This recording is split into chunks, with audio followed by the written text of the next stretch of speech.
What unifies people? Music. How can it not? And when you think about it, whether it's R&B, hip hop, rock and roll, even the Swifties, there's always some link back to soul music. And so now we want to celebrate the legends of Buffalo's Black music. The music was our way of communicating, and it was a way to uplift us, and eventually it would uplift the entire country. Music was a major, I guess, builder of the Black community as well as for Buffalo, because a lot of the musicians here got to play with many of the famous groups, and many of them toured with these famous groups. Count Basie's band was here at least 40 some odd times. Duke Ellington was here a lot too. Marilyn Monroe at the Town Casino, now known as the Town Ballroom. Ella Fitzgerald, Dizzy Gillespie, Cab Calloway, Harry Belafonte, and Dorothy Dandridge all made stops in the place to be, Buffalo, because of the music scene. When I looked at some of the pictures that you shared, I could see people who work with Elvis Presley. What does that say about music and how it can reach all types of people?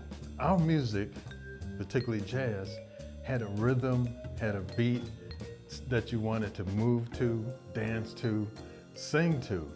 And as it got exposed, and people like Elvis kind of exposed it to the white community, it became popular. Fact, this Black man wrote "Don't Be Cruel, All Shook Up" for Elvis. It's history you learn at the Buffalo Colored Musicians Club, which has been around for 89 years. It is currently undergoing a major renovation.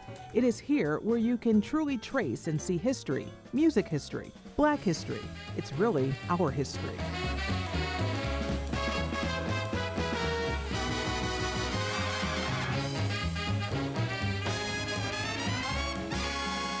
What do you say to these young rappers today, especially the ones that are coming up through Buffalo? And what do you think about people like Benny the Butcher Griselda? Rappers coming to my city, they gon' need consent. Cause we already know you saw, homie, we convinced. We were kind of demonized music back in the day, and when rap came up, it was the same thing. It was kind of demonized as far as the rest of the world thought of it. And then as time went by, people started to accept it.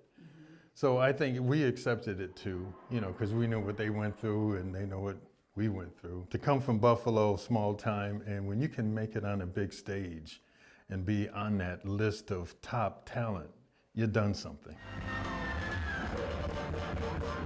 Rick James grew up here, and he learned his stuff here. Bryant McKnight, who's still out there touring. There's a drummer with the Beyonce, Joy. And she's been a musical director for Ari Lennox. Ziri Appleby, she's a bass player with Lizzo.